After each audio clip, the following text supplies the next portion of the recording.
Here we go. Well, good morning. Thank you for joining me. It is a banger of a day here in Durban, South Africa. As you can see, it's just absolutely beautiful, but it has been so humid this week. And this after some hectic rain last Sunday. The reason why I didn't do any podcast last Sunday was we kind of got rained out. And when it rains heavily with heavy winds, even my trusted old white table in the back there gets absolutely sopping wet. So we gave that one a skip. But anyway, glad to say we are in part 4, myth in the Bible. And in my opinion, today's session is the most interesting one, the one that kind of sheds light on the entire issue to the largest degree. After that, we might have one or two more sessions just to round things up, but also then to move on to speaking about our Genesis account in Genesis 1, the creation account that's placed at the beginning of the Hebrew Bible. All right, so where are we? Well, we've had a look at this strange phenomena of sea monster slash dragon going by the names of Tannin, Leviathan, and Rahab in the Hebrew Bible. We've had a look last time at how it is used in the Hebrew Bible.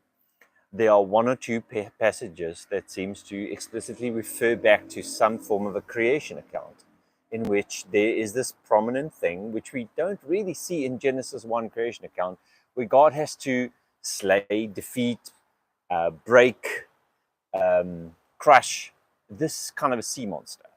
And there are one or two explicit accounts of that, which is kind of weird. And then we've had a look at some of the other accounts where this account is kind of metaphorical, where it's used in a metaphorical way. So it would be used as an allegory for the enemies, the most prominent enemies of Israel during this time. So, for instance, the Assyrians, the Babylonians, and of course, Egypt. That comes to take the northern kingdom and maybe comes to overpower them completely and exiles a large portion of them, is pictured as the old Leviathan, dragon, crooked serpent that God is going to deal with, because they are, in that context, the causes of chaos, etc., etc. And so we see the Hebrew writers are very familiar with this more ancient idea, this more ancient chaos kind of myth within the Bible, and applies it in the literature, and in some places in a very beautiful and artistic fashion. I think Job is a very, very good example of what, case in point example of the absolute, it's really great poetry, but it's drawing on something a lot older than itself. The last little portion of last time was to see how also in the Bible there is a tendency by later writers to demythologize this myth. In other words, to eventually make the Leviathan some type of a created being that lives in the sea that God kind of fishes out from time to time, or that God kind of feeds, waiting for God's feeding. He kind of becomes like a pet. And this is commonly understood to be a demythologizing motive. In other words, the later writers are they are reinterpreting and reinventing this very old myth. All right. So the obvious question as a Christian is, well, why do we have to believe that this is an ancient myth in the Bible? Why can't we just assume that these are all metaphorical accounts? Accounts that in other words, the writers themselves do not believe that there was ever such type of a myth.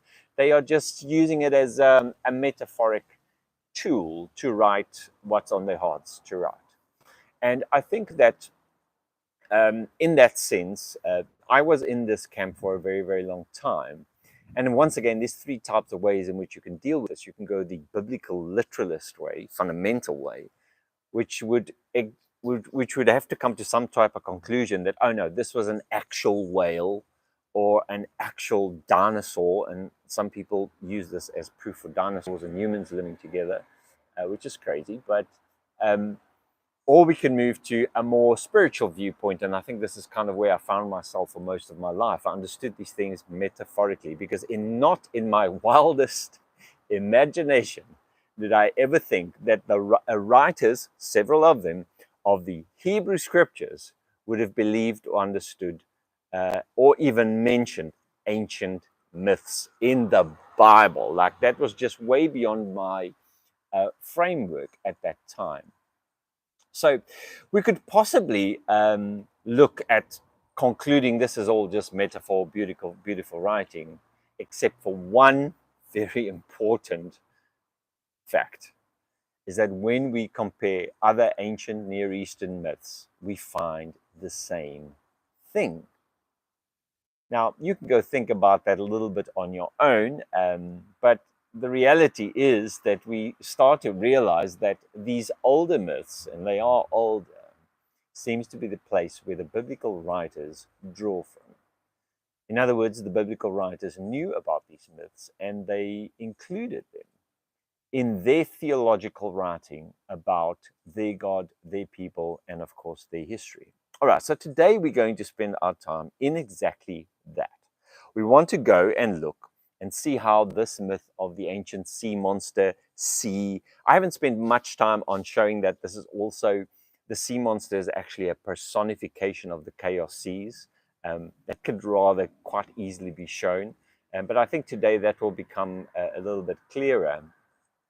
But we're going to have a look at some of the ancient Near Eastern myths, not all of them. We're going to go to 3 specific ones if we need, to show that this myth was actually already there before. And I mean, if you want to take a literalist biblical timeline, we find these myths present in the ancient Levant, even before Israel leaves Exodus, according to the strict biblical timeline.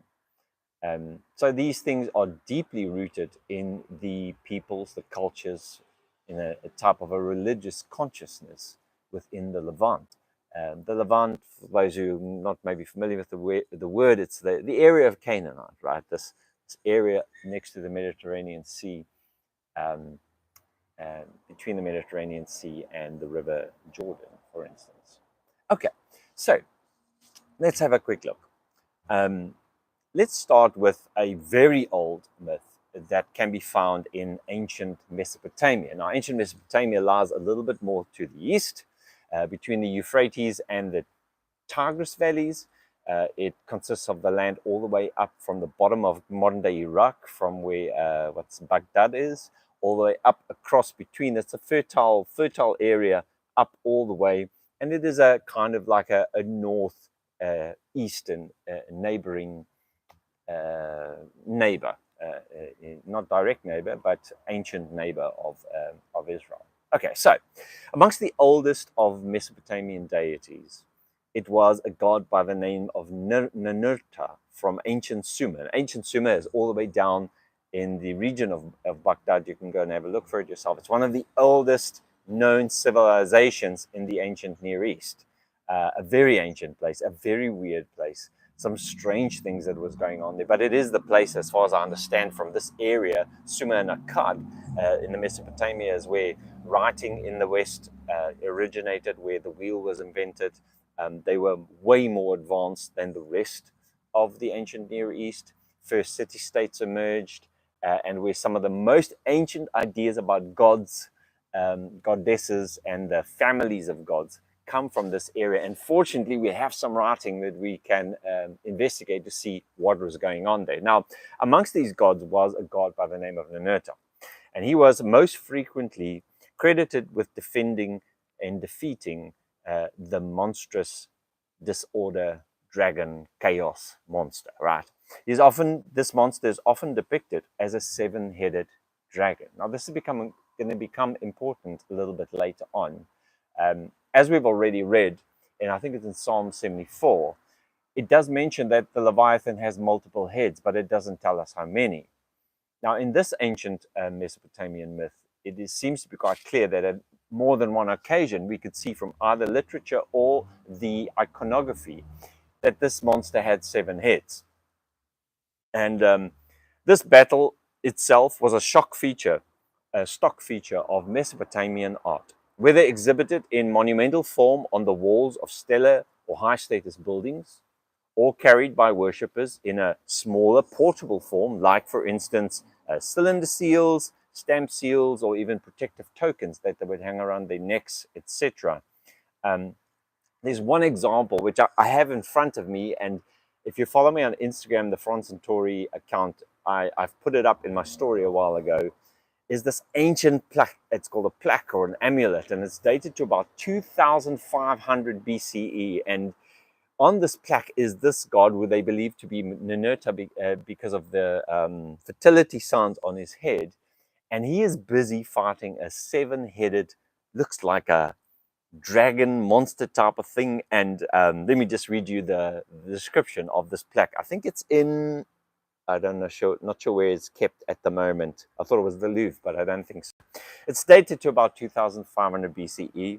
It's a little shell plaque, and it shows a Mesopotamian warrior god battling a seven-headed monster.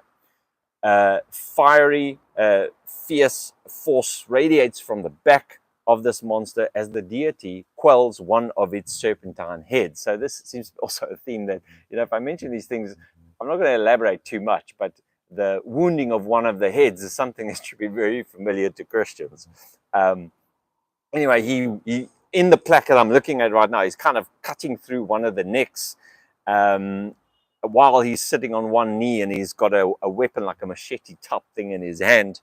The vegetation springing from the deity's horned headwear suggests that this is Ninurta. So this is a plaque from 2500 BC.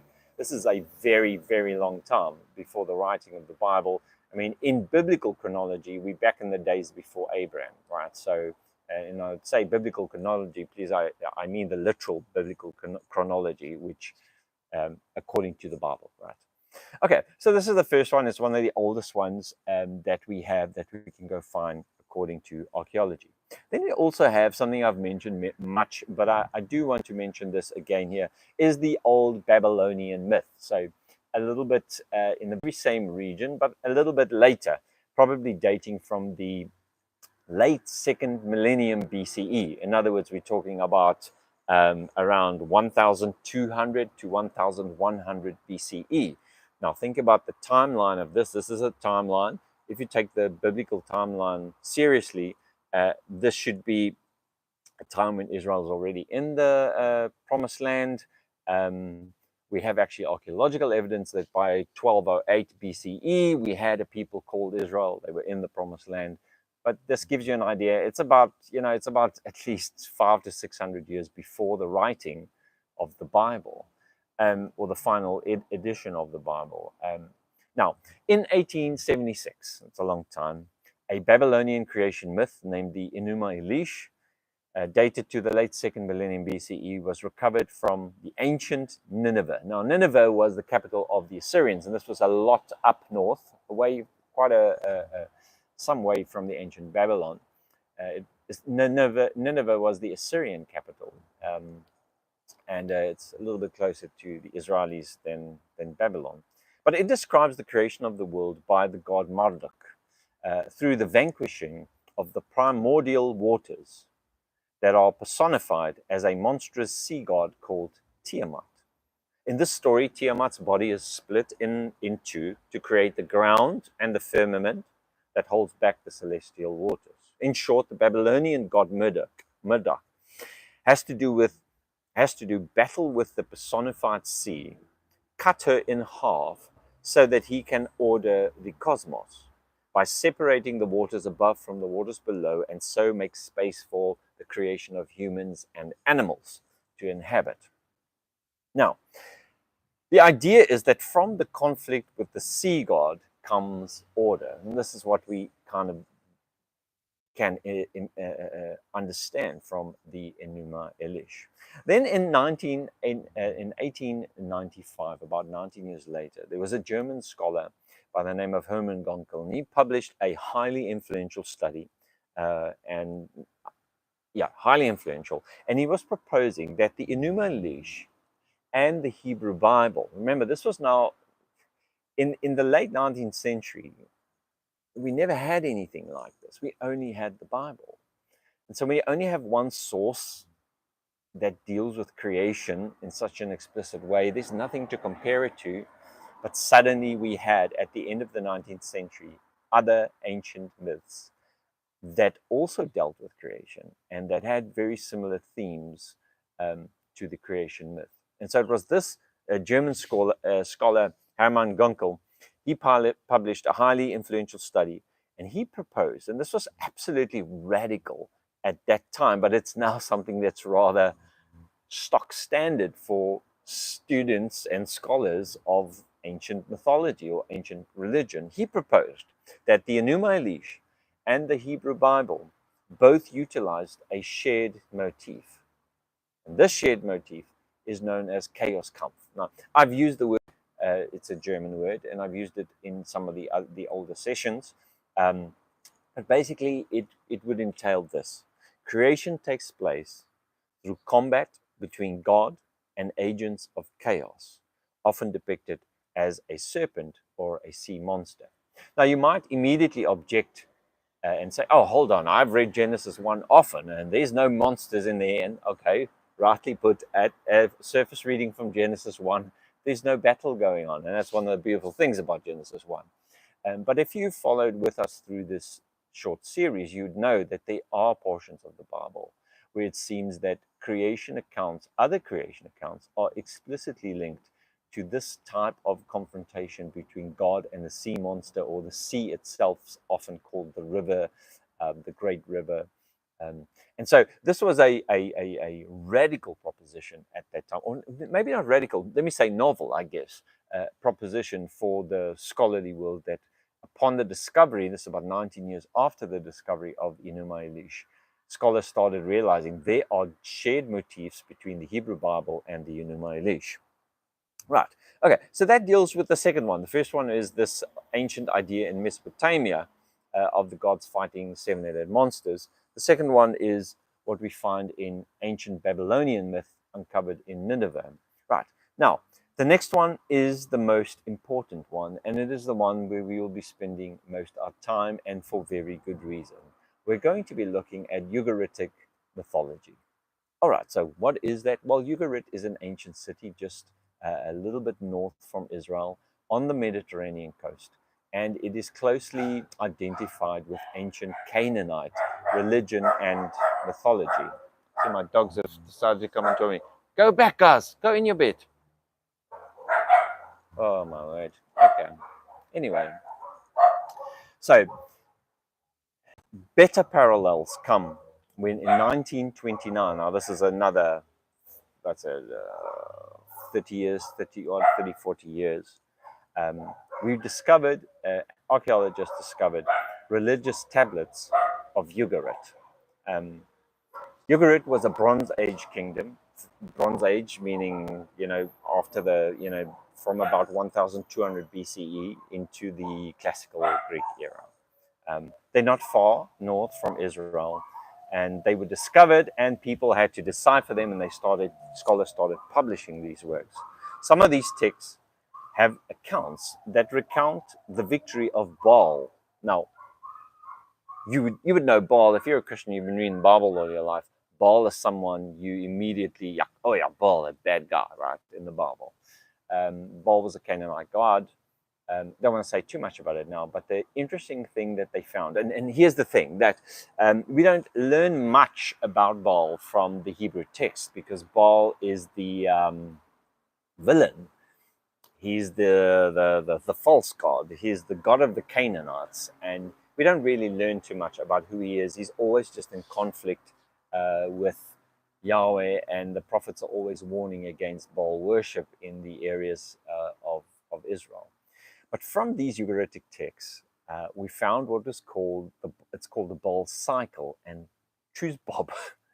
This Baal cycle has got Baal fighting and defeating the ancient sea god called Yam. Right, and also a dragon. And it's a clincher, people. In these Ugaritic texts, they are referred to as Lotan and Tanan, which are the Canaanite version of the Hebrew Tanan and Leviathan. So, as far as I know, for the first time, scholars who thought Leviathan can be anything, dinosaur, whale, what is it? For the first time, they had ancient mythological texts that mentions these things, the dragons and the Leviathan by name, and has them participate in an ancient myth where Baal defeats them. And this obviously had scholarship on its back knee, on its hind legs, and had them interested now, because we knew there were some shared motifs with ancient Mesopotamian and possibly, ancient Babylonian, Syrian myths. They are faint motifs, and possibly some shared motifs with older Mesopotamian religious iconographies and literature that we could find. But now they had what we would call proof that the biblical ideas, the early biblical ideas that we still find in our Bible, is also found in the ancient Canaanite religious texts. And now we had to make sense of this. Any honest scholar of the Bible can't ignore this and just move on. I know what I would have thought. I would have said, oh, well, Baal, oh, that's a demon god. You know, those things, anyways, lies from the devil, so we don't need to look at them. But unfortunately, that's not how life works. We have to take seriously the evidence that is put before us. Anyway, so in 1985, which is another 50 years after that, so we've come about 100 years since the discovery of Enuma Elish, the Old Testament scholar John Day made the definitive case. And this is a definitive case, meaning this is an accepted idea within scholarship today, that the biblical theme of Yahweh's conquest over Leviathan and Tannan was primarily Canaanite, not by association or similarity, but Canaanite in origin. Now, two things need to be said here. This definitive statement helped us to understand that although we shared motifs, although the Hebrew Bible shared motifs with Enuma Elish, the closest relative to the biblical myths of God fighting the sea monster is actually Canaanite, the Canaanite mythology. And of course, well, Canaanite is basically the areas that lie right next to Israel. So that does make a lot of logical sense. But the thing that really got me as I read this over and over, they say that it's Canaanite in origin.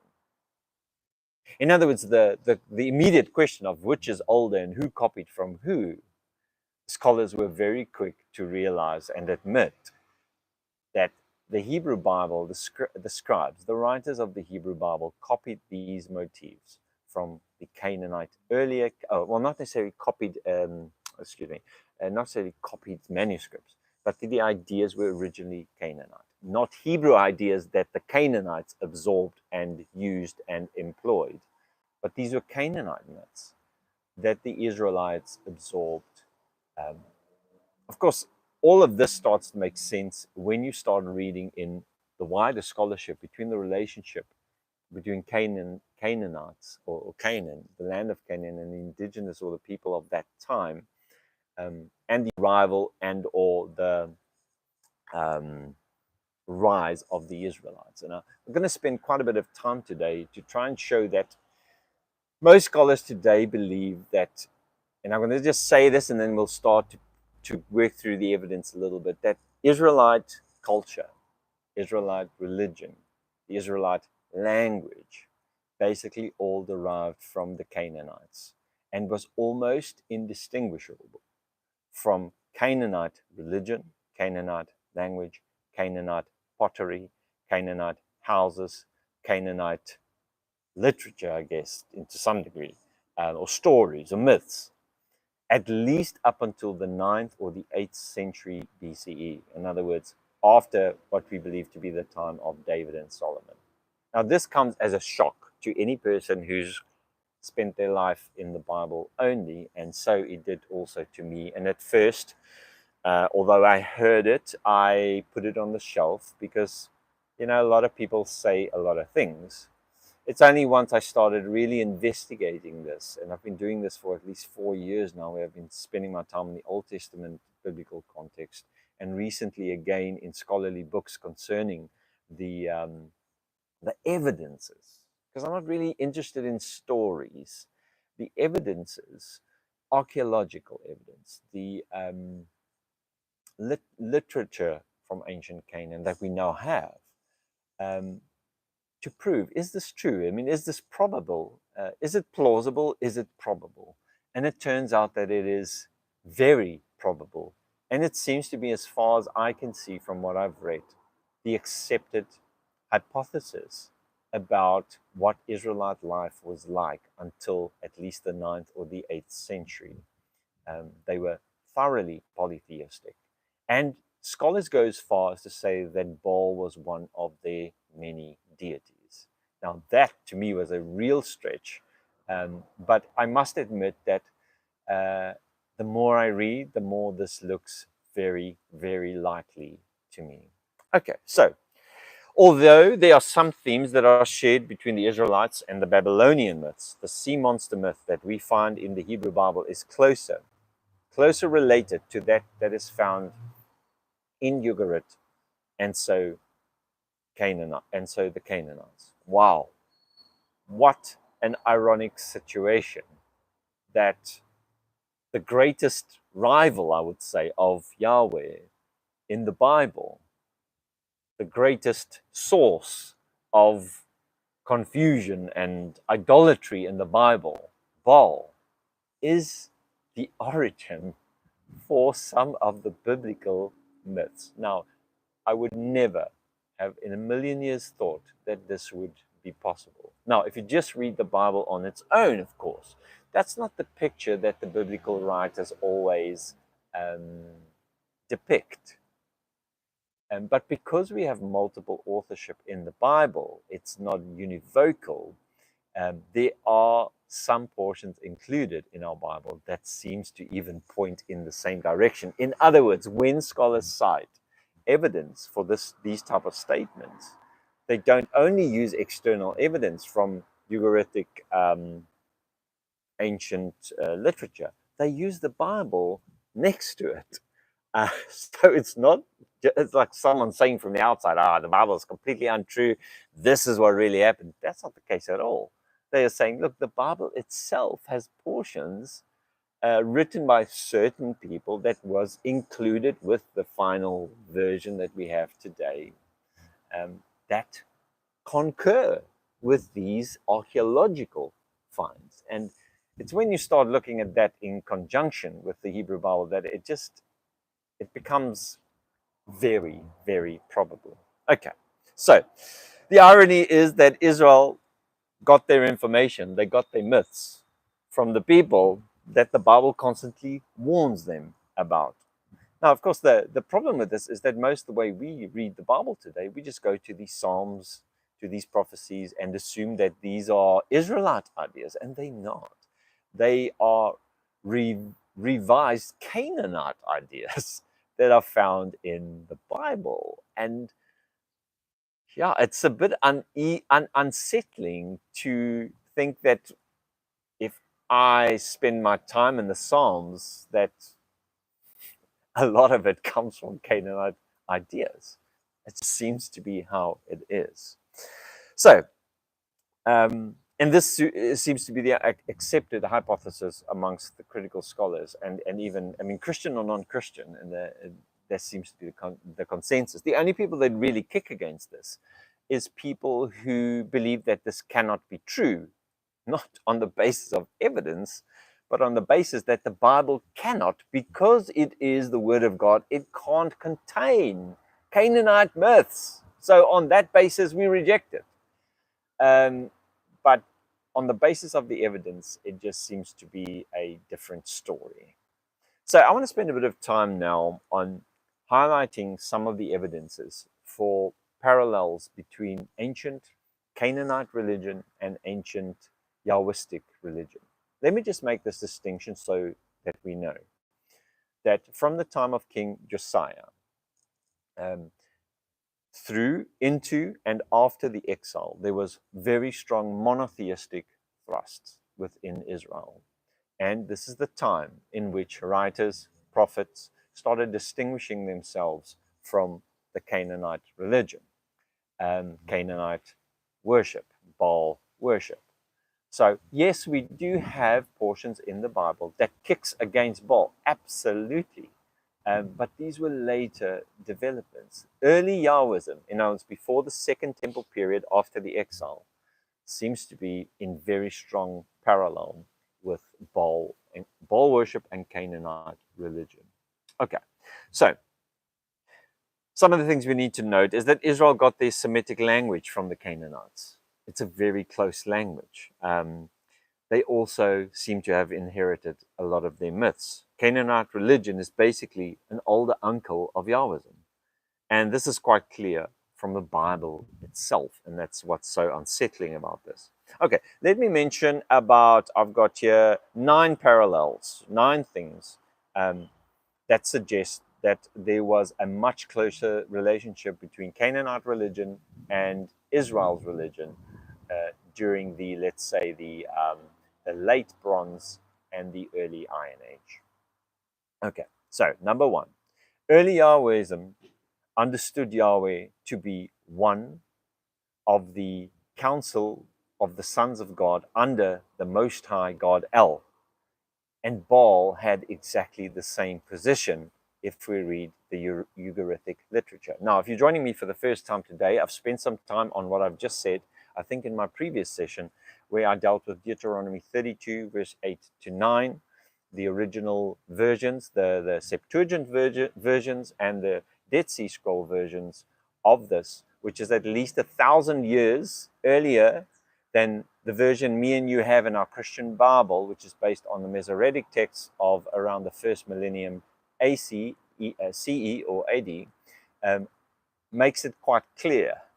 You can go back to that session if you'd like to have a look at it, but it just seems like the Israelite idea of what Yahweh was and the Canaanite idea of what Baal was, they were both under the high god El and were apportioned a responsibility. And in the case of Israel and Yahweh, this high god El gave Yahweh the responsibility of Jacob, the Israelites. He needed to look after them. Right, so number 2, Yahweh, just like Baal, is portrayed as a storm deity and a mighty warrior. Now, this might at first, and I speak from experience here, it's a statement that doesn't mean much when someone just says it like this, until you take the time to investigate the parallels between Baal as a storm deity and Yahweh as a storm deity.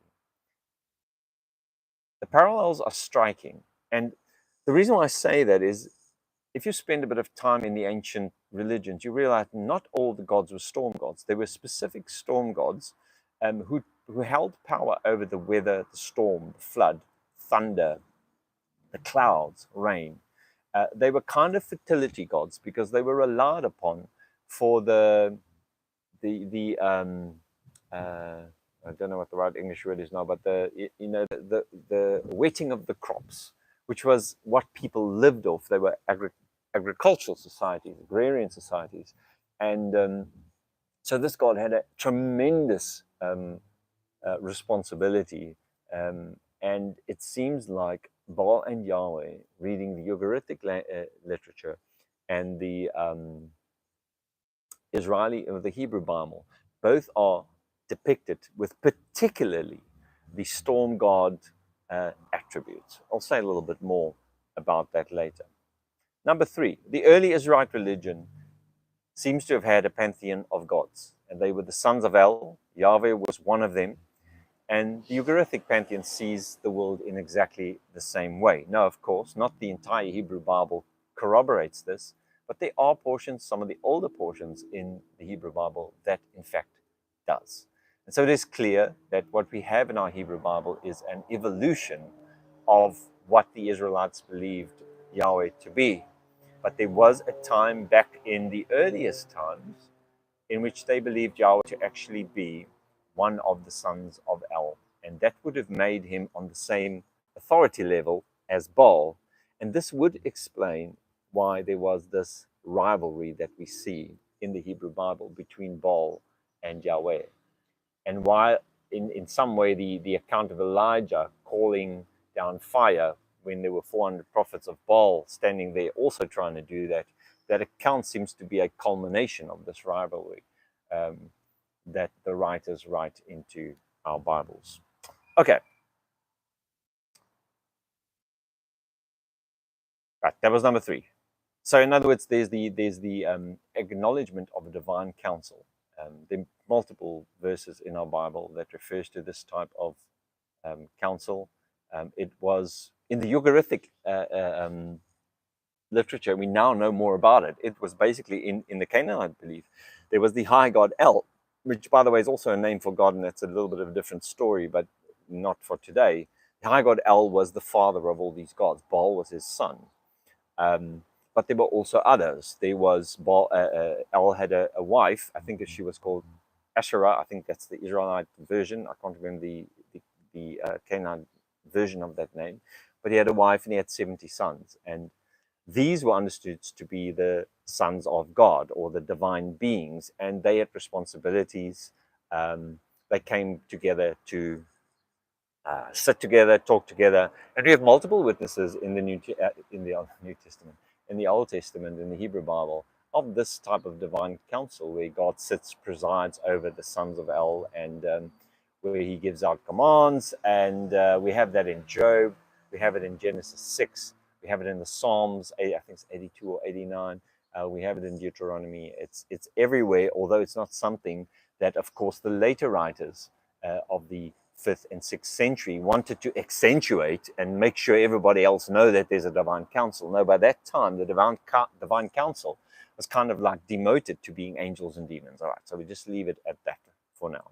Number 4, archaeologically speaking, Israel seems to be just Canaanites that settled in the highlands of Canaan, that later adopted Yahweh as their local deity, conflating him with the Canaanite high god El, who was known to be the father or the king of the gods, who's also called the Ancient of Days. So here, maybe I'm taking a lot of time on all of this, but I think it's rather important. But so it seems like Yahweh appears on the scene at a later stage. In other words, after the Canaanites were Canaanites, and some of these Canaanites adopted the deity Yahweh. Now, there are theories, and if you go on my Substack, which is available, if you go to the Instagram page, you can click on the link there. I've written very short articles, 3 or 4 of them, that explains a lot of these concepts. One of them is to realize that the deity Yahweh, once again from archaeological and biblical evidence, seems to have come from a much southern regions of Edom, in the mountain deserts or the desert mountains of Edom, and somehow, possibly through some form of possibly even a Moses figure, was brought up into Israel, and they started adopting Yahweh, and then later on Yahweh became a rival of Baal, and later on even took up the characteristics of the father of Baal, El, and there was a syncretism or a conflation or they identified Yahweh with El, and that was part of the process of how Yahweh became the high God of the Israelites. And eventually then, of course, as we all know, became the God of the universe, the only, the one and the only, and everything else that was divine was either angel or demon. And that's the world into which the New Testament, of course, is born. Okay, number 5. Early Israelites worshipped Yahweh alongside Canaanite deities, right? This is up until at least the 8th or the 9th century BCE. There's multiple biblical references. I've got 2 here, Judges 2, 11 to 13, 1 Kings 18. I mean, there's literally portions of the Bible where kings had to go, or prophets had to go into the temple and take out the Baal images. That's how bad it was. There was a lot of it going on. Number 6, there's a lot of evidence that points towards Yahweh even having a consort himself. In other words, taking on the consort of the high god El in this process of taking on, actually absorbing El, the high god, absorbing all his traits, becoming the high god. Most high is the word, El Elyon, that he also took on El's wife. Consort is the word we use for a wife in the ancient religions. But evidence for that is threefold. I've written down here. Numerous household statues found in Judah before the exile that most experts believe are little statues of the god Astarte or Asherah. Right, and this stops after the exile, but before the exile, in and around Jerusalem, there were so many of these things. They estimate about 1 to 2 per household. Like it was everywhere. Number 2, inscriptions found at Kuntilit Aryud. These are inscriptions from the 8th century BCE, and this is what parts of them say: "I bless you by Yahweh of Samaria and his Asherah." And inscriptions from Kirbet al-Kum from the 8th century BCE, which is near Hebron in Judah. And this one says, "Blessed be Uriah by Yahweh and his Asherah." So there's one more. In the Arad temple in Judah from also the 8th and the 9th century, there was 2 standing stones. In the ancient world, standing stones would represent deities. Here, scholars normally attribute 2 standing stones in a temple to Yahweh. There should be 1, but there was 2, with 2 altars. They attribute the second one to Asherah. And there were incense altars to both of these, and these were basically the same way that the Canaanites did what they did. Number 7, theophoric names. These are names of people that incorporate the name of a god into their actual name, right? So many early Israelite names incorporate the Canaanite high god El, suggesting an earlier devotion to this god before Yahweh was adopted and conflated with El, after which Yahweh takes on all the characteristics of El as king of the gods, head of the divine council of the sons of God. Of course, this does not exclude the possibility that at some point Israel worshipped El and Yahweh. In fact, there are portions in the Bible that makes it quite clear that God at first made himself known to Abraham as El, the El Shaddai God, and that Yahweh is a name that wasn't made known to the Israelites until Moses appeared on the scene from the south, from Midian, Edom area. So it kind of all ties together in my mind. But it's just the stuff that we have. These are archaeological evidences. Right? So number 8, the worship of Yahweh seems to have been initially originating much further south around Edom or Midian, and was introduced to the Israelites at a later stage. Now, I've said something about this. I've shown the archaeological evidence for this in my Substack, but here you can refer to Deuteronomy 33 verse 2, Judges 5, 4-5, where it clearly says that Yahweh comes from Mount Seir, Teman, Paran. All these places are actually in Edom, much further south.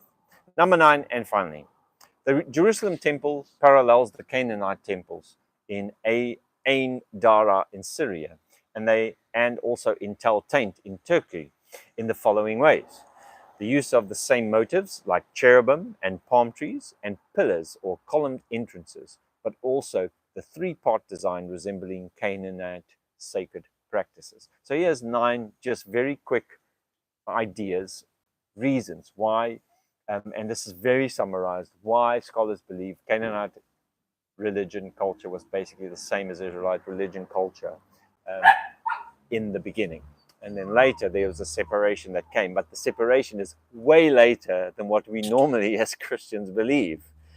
This separation did not start before the 9th or 8th century. And even then, as it reflects these pressures, monotheistic or monolatrous pressures, these are elites writing, trying to make people do something different. They just didn't. They just carried on the way they wanted to. Okay. Now, my time is up. Today I spent my time just to show that there was a Canaanite myths found at Ugarit, in which Baal also fights the sea god. And now, in our next session, we're going to be spending more quality time on these actual myths. I'm going to quote to you from them to see exactly what they say, what words do they use, what the motifs look like, and see how they parallel with the Hebrew Bible. So from today, the takeaway is just simply that according to the evidence we do have, external evidence, and some internal evidence from the Bible, it just seems like the ancient Israelites, they were so Canaanite in the way that they were, and therefore it stands to reason that they would also have accepted culturally. It was just part of them, these ancient sea god monster chaos fighting myths. And that's kind of how they found their way into our Bibles at a later stage. All right, so I'll see you next week. Have a good one. Cheers.